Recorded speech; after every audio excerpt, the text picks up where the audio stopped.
All right. So I want to start with the text of these two articles that you wrote for Lawfare, one in August and one last month. But I want to actually go into what I think is a deeper subtext of both of these articles and a kind of thesis that you're playing with. Relatively quickly. And so let's start with the first article. I think just to get everybody on the same page, the first article has to do with letting people out of prison, pardoning them in Russia so that they can go kill Ukrainians. Uh, Talk me through what's going on in that article and what you reported.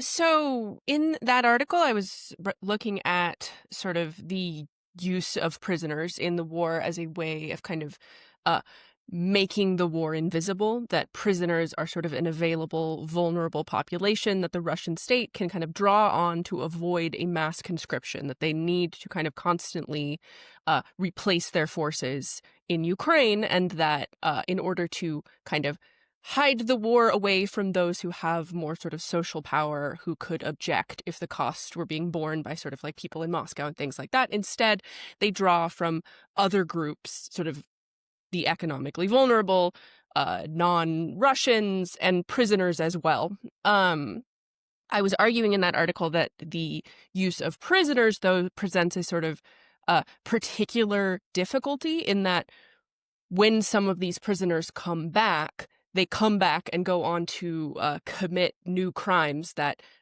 then make the war become visible again to the people that are sort of being kind of having it disappeared. Right. And so let's talk about some of the people who are at issue in this. These are not low-level criminals who are, you know, have agreed to, you know, go join the Marines and go to Vietnam instead of being prosecuted, right? I mean, there's some of those too. Right, but I mean, that's not where the controversy is coming from. Who are we talking about here? So there are very few restrictions on who they recruit. When it started, when Wagner Is started recruiting. cannibalism a bar? No, cannibalism isn't a bar. Murder is not a bar. There are, it's, terrorism is one. I believe, like, there's a couple of, occasionally, certain kinds of sex crimes are not permitted, but they often ignore that. So some of the sort of people with especially long sentences are kind of the people most incentivized to sign up. So that includes a lot of people who've committed some fairly heinous crimes, including, for example, cannibalism. That there are, bizarrely, there's at least 3 cannibals that have been given pardons for participating in Ukraine, which is the wildest number it could be, I think. Right. I mean, well, I suppose it could be 4. But all right. So let's talk about the theory of this a little bit. How much of this is about sending a signal to the population that all is forgiven if you're willing to kill some Ukrainians, and how much of it is actually driven by a manpower issue? I suppose it's hard to say. I think it's probably, I would say that it starts as a manpower issue, that it comes from a desire to find groups of people to recruit, who are not going to cause sort of, whose deaths won't be much of a problem, who can be used as cannon fodder very easily. Um, it has the sort of effect of also emptying Russian prisons. It's not really clear how many prisoners have actually been recruited, but it is a fairly high number, and at least 2 prisons have apparently closed, supposedly because they ran out of prisoners. Um, and the result of it is that it does give the impression that anything can be forgiven as long as you fight in Ukraine. I don't know if that is a desired effect, because it kind of emboldens people to go on to commit crimes that I don't think the Russian government wants. to sort of have in the papers to be dealing with.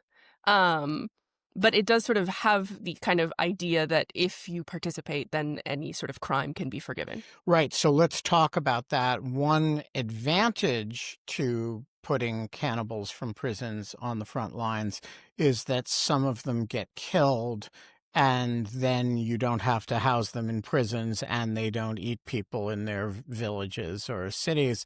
But a disadvantage is that some of them don't get killed, and then they go back to their cannibalistic ways in public.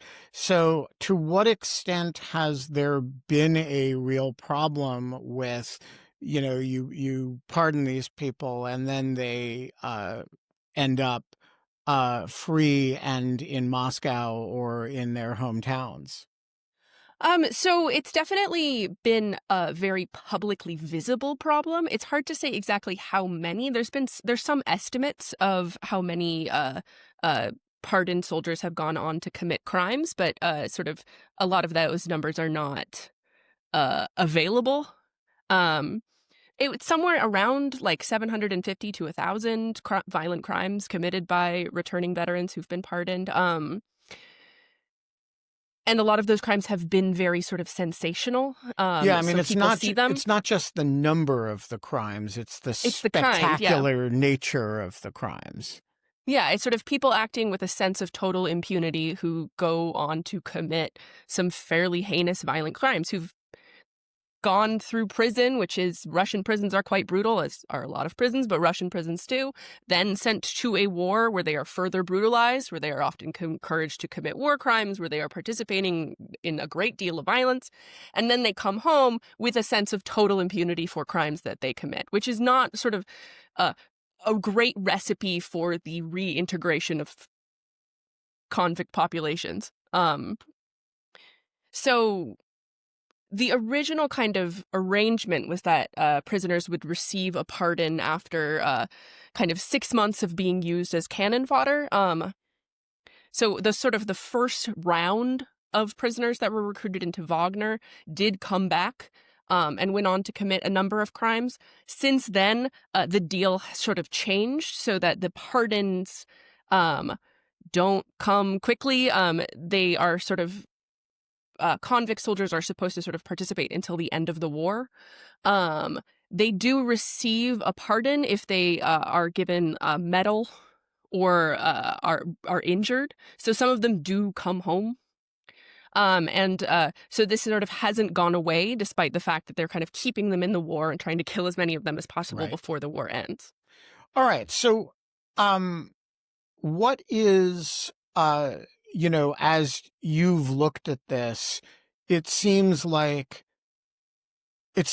part of what you're reporting is they are saving a certain number of young Russian men, particularly in elite cities, particularly if they're great Russians, i.e. ethnically Russian, whatever that means, from being conscripted. But the flip side of that is that they're releasing people into communities that are, were locked up for very good reasons. And so talk to me about how this plays in the Russian social contract. Well, it has created a great deal of distress. It's often it's frequently discussed, this sense that sort of like criminals are being released and returning home is a source of fear in the same way in Russia that it would be if if sort of cannibals were returning from prison here. It really doesn't help that some of them are cannibals as opposed to merely murderers or rapists. It's sort of there's not really that much, like, they pick people that are quite violent, and they allow them to go, but that does produce a sort of a sense of fear that is, when you read stories about that, there is a sense that sort of criminals are being released and you don't know if they're around. That produces a sense of fear in Russia. That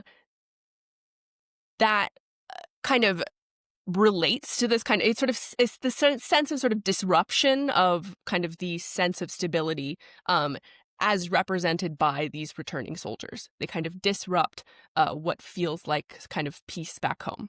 All right, let's talk about the second article, because second article involves the people who are too bad even for this program. So worse than just your run-of-the-mill garden variety cannibals who've been turned down and feel left out of the situation. So who are the guys who, even under this program, are not getting out?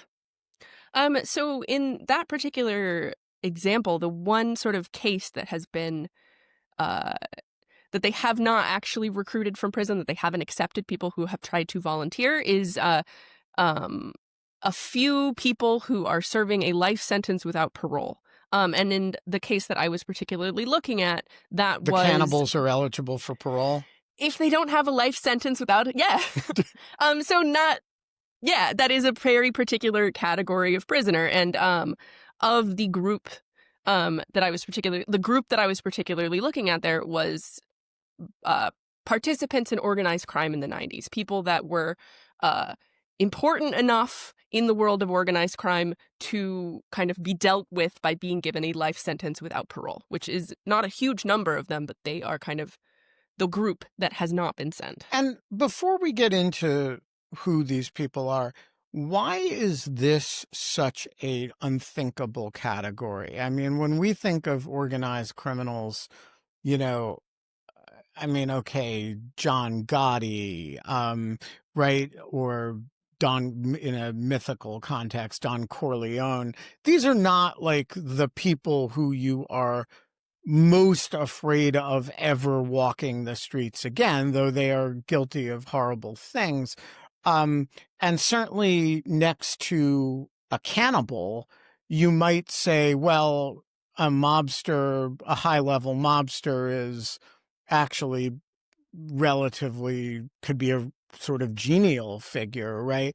Why is it that mafia dons of the 90s are a particularly untouchable class from the point of view of the Putin regime? When we're talking about organized crime in Russia in the 90s, we're talking about something that wasn't just like a criminal subculture like we talk about with sort of like the American mafia. It's not just beneath the state, kind of operating in a different kind of environment, but it was an actual sort of challenge to the existence of the state in the 90s, as kind of after the collapse of the Soviet Union, as things got real chaotic in the 90s, organized crime kind of became not a subculture, but culture. It was kind of it replaced the functions of the state. It kind of challenged the state's monopoly on the legitimate use of force. The state kind of couldn't control or deal with the mafia in a sort of meaningful way.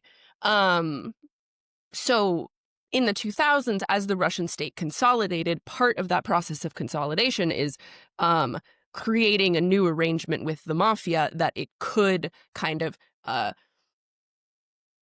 allow the state to be supreme over the mafia. So organized crime doesn't sort of these important mob bosses of the 90s, the ones that couldn't be kind of like put under the state, are a particular challenge to state power in Russia, to legitimacy. They are a threat not just to sort of individual Russians, but to the idea of a Russian government. So to the Russian government, sort of the power of organized crime could be more of an issue than like a cannibal. Most of kind of the organized crime in Russia doesn't have that sort of like they work with the state. But the particular people that the state went about putting in jail for their entire lives that didn't want to have them be released are the people that are particularly threatening. It's people who sort of didn't follow the rules, who wouldn't agree to kind of be subordinated or to calm the levels of violence that they participated in down. And that kind of means that they represent a challenge to what the Russian state thinks of as its legitimating role. But before we do that, let's just flesh out. So what is the difference between a 1990s mob boss who doesn't have a life without parole sentence and is eligible for this program, and one who's not. So, like, what's the distinguishing features? Is it the number of notches on the belt? Is it is it the particular mode of killing people? Is it the refusal to submit to the authority of the state? What distinguishes these people who are now pleading to be allowed to go to Ukraine and get killed? So, I mean, they have allowed there are a bunch of major figures from organized crime who have volunteered and who have gone to Ukraine. They seem to put them in positions as officers a lot of the time. You know, they're experienced at organizing a band of violent people, and that can be useful to them. But so it's sort of a few of them that have not been sent, who haven't sort of, if they have wanted to volunteer, haven't been sent. And that does sort of seem to depend on the fact that they have been given life without parole. And there's not a huge number of them that were given life without parole. And the ones that were the ones that were seen, presumably at least, as especially heinous, which doesn't necessarily relate to, I think in the case of Osya, who I wrote about in this particular article, he was seen as engaging in violence in an especially chaotic way. He didn't kind of follow what was the kind of set of understandings that governed how violence operated in the mob in the 90s. He sort of indiscriminately did violence. He didn't give you any kind of warning. He didn't want to discuss things. He didn't kind of subordinate to a set of rules.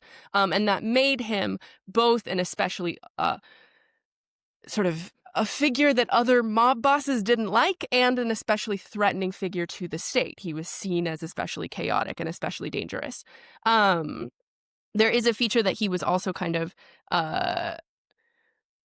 continued to operate for quite a bit after kind of the early 2000s, and then was arrested in the 2000s and sentenced around 2011. But so he is seen as especially dangerous and especially chaotic, and that makes him more of a problem. He's not seen as somebody that kind of works within the new set of understandings with the state in the 2000s, that they won't challenge state power. Yeah, so I want to focus for a minute on the word chaotic, because the word that you could have focused on is brutal, like particularly brutal. And if memory serves, he did kill people with a baseball bat, right? He killed people in a lot of different ways. It's not the brutality that really separates him from a lot of his others, the others, right? It's the fact that he is disorganized about it and can't be brought under state control. Is that fair? Yeah. So it's that he doesn't. It's not the level of violence, because the level of violence is sort of high and constantly escalating. It's that he doesn't agree to the rules of the game. So he didn't lead a particularly large or powerful gang, but his gang was went after everybody. He ended up sort of having most of the rest of sort of the world of Moscow organized crime after him, because there was no sort of like order to who they targeted, as he sort of tried to gain power within kind of Moscow organized crime. And so that was what made him dangerous, is this kind of, there are kind of an agreed upon kind of subculture, a set of norms that people follow, which are kind of hard to understand if you aren't within the world of organized crime. Like, it doesn't necessarily seem that like setting a date to have a conversation about it before you have like a shootout doesn't necessarily seem that much worse than just having a shootout. But it is sort of, if you don't try to make a deal, that creates more violence, creates more chaos, and is seen more negatively. Yeah, so walk us through, like, what are the rules if we were going to publish a rule book of modern acceptable organized crime, that you don't go to prison for the rest of your life, or you're welcome at the front in Ukraine. If you are in prison, you'll get pardoned, but mostly you're not even going to end up in prison at all. What's the what is the fundamentals of the rule book? I mean, that's hard to say for sure. I'm not sure that it's it's probably less, you would want to think of it as less kind of organized than an exact set of norms and rules. It's sort of like a general sort of understanding of how you operate, and that's more subtly than you did in the 90s. So less kind of public violence. You don't, it's less common to kind of have things happen like in the middle of the street in the day, which that wasn't, there were sort of assassinations at random times in the 90s. And that's like less public. Don't get on the radar of the police, things like that. Keep sort of it like a subculture underneath the state. Within kind of an... It's fine to rub people out, but they should be found in gutters somewhere, not shot in flamboyant fashion in public locations in a fashion that gets written about in the newspaper. Yeah, essentially, yeah. Yeah, if it becomes too public, that's more of a problem than if it's under the surface. And what about the money, right? I mean, United Russia, Putin's party, is basically a coalition of oligarchs, organized criminals, and nationalist politicians. What is the role of organized crime in the regime itself?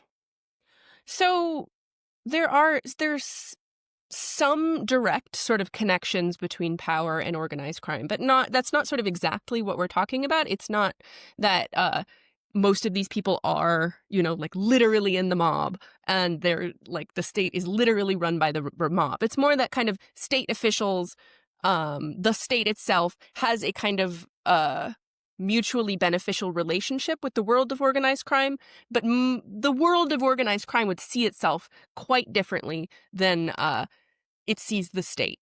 It sees itself as sort of a separate entity, and they don't necessarily they often sort of work with or for the state on behalf of the state, but they don't necessarily see themselves as politicians. Some of them are politicians, but that's not kind of the main way that this relationship manifests. But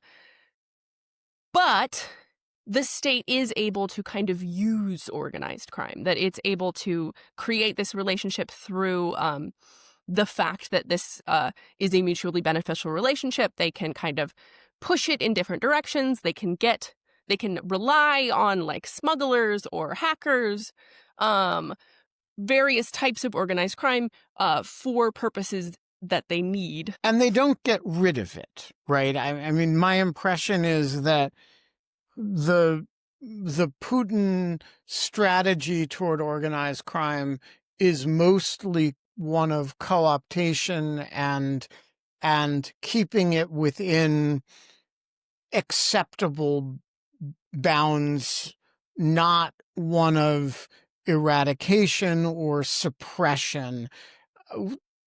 What if you asked the oligarchs or the Putinistas what the relationship is, how would they describe it? I mean, so it's definitely not a relationship of total adversarial, it's not a relationship that a state typically, that they are trying to suppress and they have failed to suppress. It is a symbiotic relationship. Organized crime has an ability to organize force, to move money, to make money that benefits the state. And the state's sort of relationship with organized crime of providing protection for the mob boss's property, which is very useful, keeping violence from breaking out at the same level that it did in the 90s is useful to them as well. So there is no sort of need to eradicate it because it's been sort of mobilized into operating on behalf of the state. And there is no reason to oppose the state because the state is beneficial to organized crime. It helps them operate in a way that is less dangerous and more profitable. So let me put this in a provocative framing. You've just described Thomas Hobbes, right? Which is only Hobbes frames it not as warlordism, but as the relationship between the individual and the state, right? You sign away your autonomy to the Leviathan, and the Leviathan in return protects you, and your residual rights and liberties become more meaningful and more valuable. Well, that sounds an awful like what the Putin regime is doing with organized crime. You cannot oppose the Leviathan, but we're not going to interfere as long as you pay the right people, and you don't oppose the state and you don't make trouble for the Leviathan. We're not going to sort of interfere with the way you run your little domain. So why is this not a pure modern vision of sort of the Hobbesian state? I mean, I would also point to Charles Tilly, sociologist. War making and state making is organized crime. Kind of argues that states come together through protection rackets.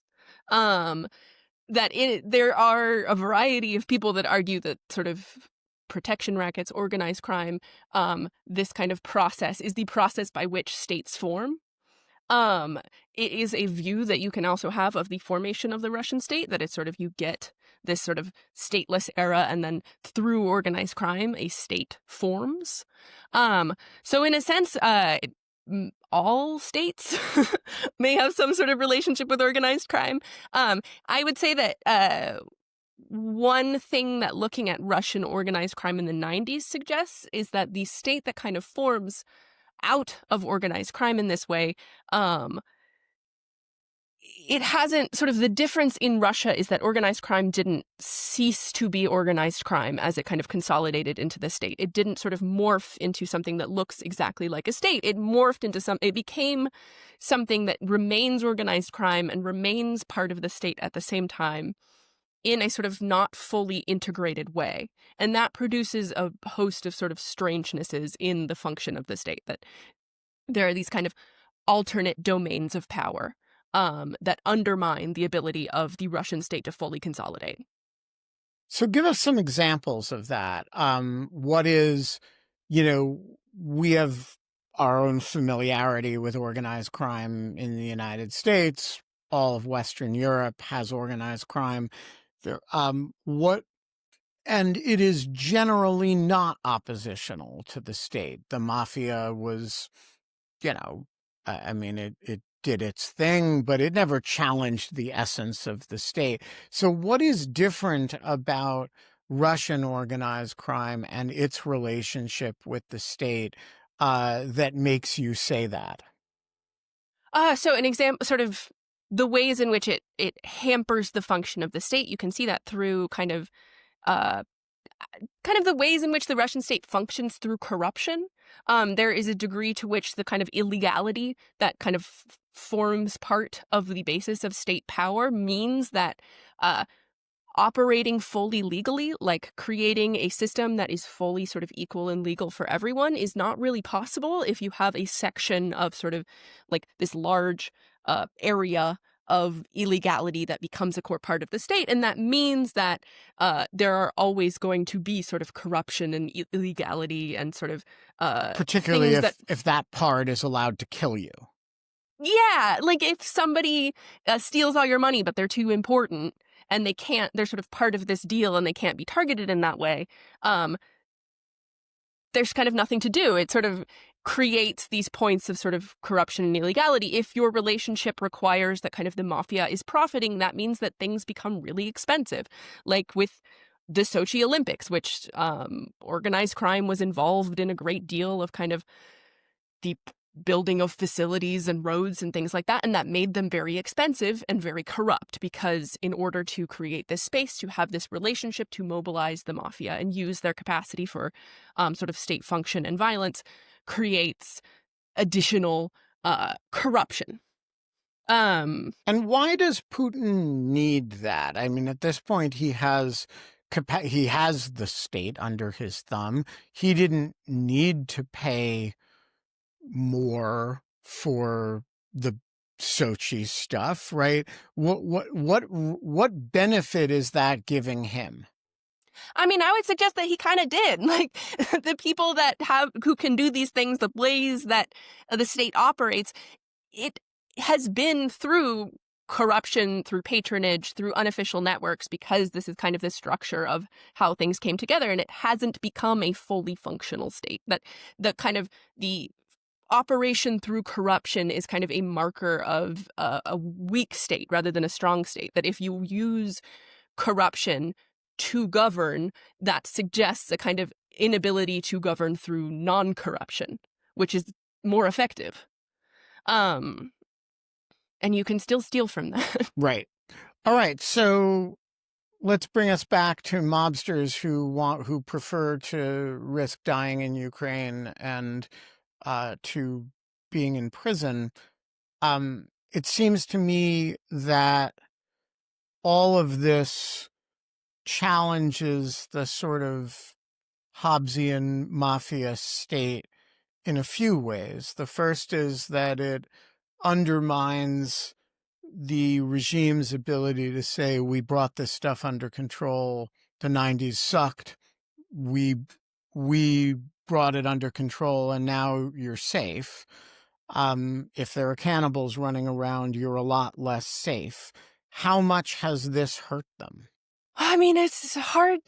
It's definitely made the idea of recruiting prisoners really unpopular, and you can see that sort of the amount of press coverage of kind of the return of the 90s. Crime is back. There's violence in the street again. Like the stability that has been kind of the basis of Putin's kind of legitimating myth is gone. That kind of caused them to change the deal with prisoners. It's for that reason probably that as the Ministry of Defense started doing the recruitment, that they stopped getting pardons. In particular, like the way that people would be released is no longer a pardon that Putin has to sign. So there's no longer like Putin pardons cannibal in the press.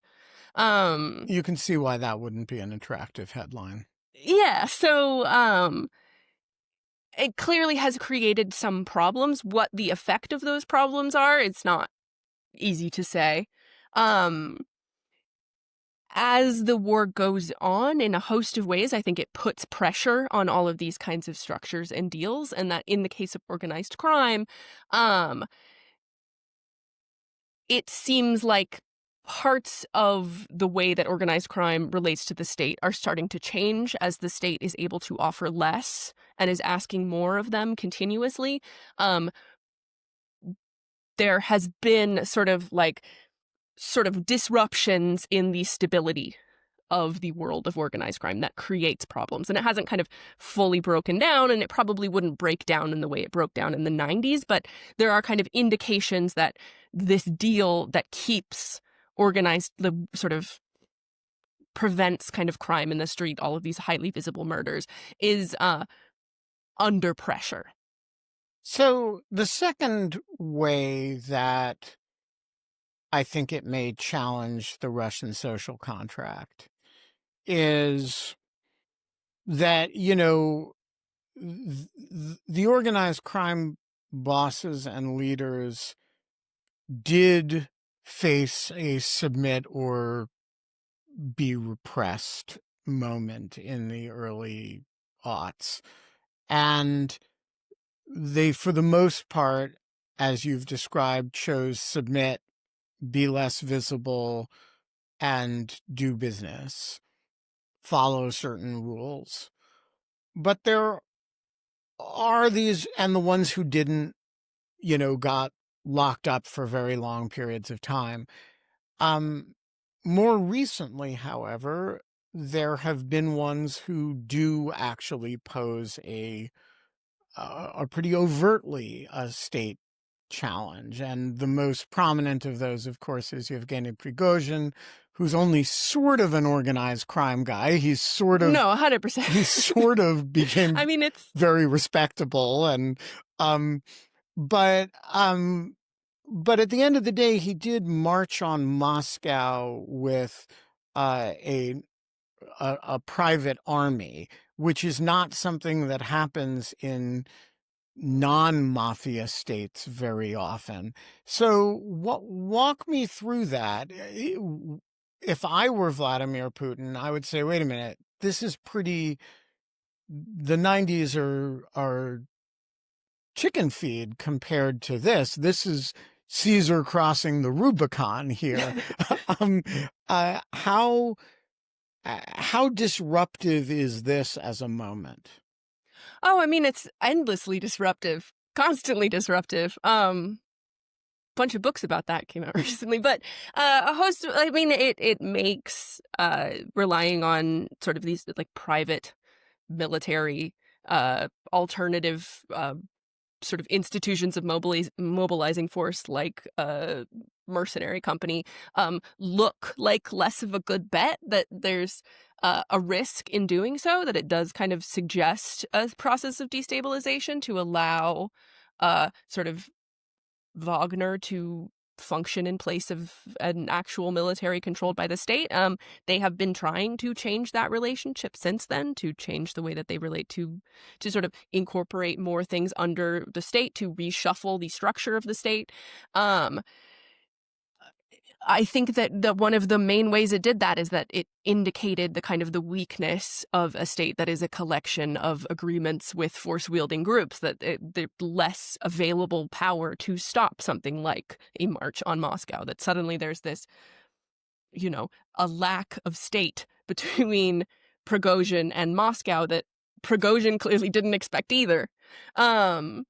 That nobody came out to stop him, and there wasn't sort of a force that could do so, that it kind of reveals that this is somewhat a thing that is an agreement, that it's a shared imagination, that state power is capable of repressing somebody like Prigozhin, and that exposing that is kind of an agreement, a sort of like shared delusion, is really dangerous for any state, and especially the Russian state. On the other hand, Putin was capable of repressing Prigozhin, and as Prigozhin may have known for a fraction of a second before he was obliterated. But what he couldn't do was to do it without extreme violence, right? You had to kill Prigozhin in a very florid kind of fashion in order for people to know that this mobster had flown too close to the sun. So, Yeah. like, it kind of forced you to strip away the urbane modern state mask and show that, and admit that at the end of the day, this is a regime that it is in power because it will murder its way to staying in power. Why is it important for the regime not to do that a lot? When you think about a lot of fascist regimes are really, they actually like using violence because it's a really good way of showing showing who's boss. But Putin actually seems to like to sublimate a little bit the mafia nature of the state a lot of the time. I don't think he wanted to have that confrontation with Prigozhin. And there's something about these mobsters saying, hey, we want to go to the front and die. And that there is a line beyond which he won't go, and he won't give everybody, the cannibals, yeah, but not the guys who are too chaotic. Talk to me about the message of the limits that are here. I mean, I think that the use of this sort of like outside of the straight extra violence towards organized crime doesn't necessarily suggest the strength of the state. It doesn't suggest the ability of the state to sort of come down and quickly deal with organized crime. It looks sort of like a failure, I guess. Does that make sense? That it sort of suggests the inability of the state to operate through more traditional means. that it has to deal with somebody like Prigozhin like by blowing him up in the sky But why rather than is sort of that? stopping him. But we really enjoy, if we're the Putin regime, we really enjoy the, Skripal poisoning, right? These sort of theatrical killings overseas where those of us on the outside are kind of shocked and appalled, and they deny it with a wink, right? Now, you have the same thing happen with Prigozhin with a wink, deny, obviously it was just a plane accident. What a tragedy. But you don't have the sense that it was enjoyable in the same way. And I'm trying to figure out why, when we're dealing with political enemies, is the chest thumping valuable, but when you're dealing with the mob, the chest thumping is regrettable and somehow uh, reflects a weakness in the state. Oh, I mean, I don't know what it's hard to know what they enjoy, but weird stuff. But I mean, I guess I think that it's still the sort of like the use of violence, the ability to sort of act outside of the law and not get in trouble for it is useful as a marker of power. But having to sort of being pushed to a position where the Russian state has to act in that way is more of an indicator of weakness. Is that sort of the distinction? I think that makes sense. I just think it's a really interesting disparity between, the desire to keep organized crime. You're willing to tolerate a lot from it. You're willing to use it a lot, but you want it to be quiet and invisible, versus this other type of violence where you're quite eager for it to be public in all but name. You're quite eager for it to be visible and understood as exactly what it is. I don't think Putin really wanted anybody to be fooled by the Skripal poisoning. Um, and it strikes me as different, and I think it's because the nature of the one is bound up with the nature of the legitimacy of the state, which is, we brought these people under control, but they are a constituent component of our society. And the other is um,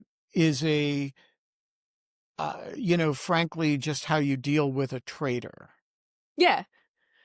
Yeah. How you deal with a traitor is, I mean, publicly and dramatically, so everybody knows. So that is the sort of a difference, and that, I mean, is why you do a large explosion and things like that, is to make sure that there's a clear sort of consequence for being a traitor or going outside of the norm. But yeah. So what are the costs here? We have now crime is back in Russia.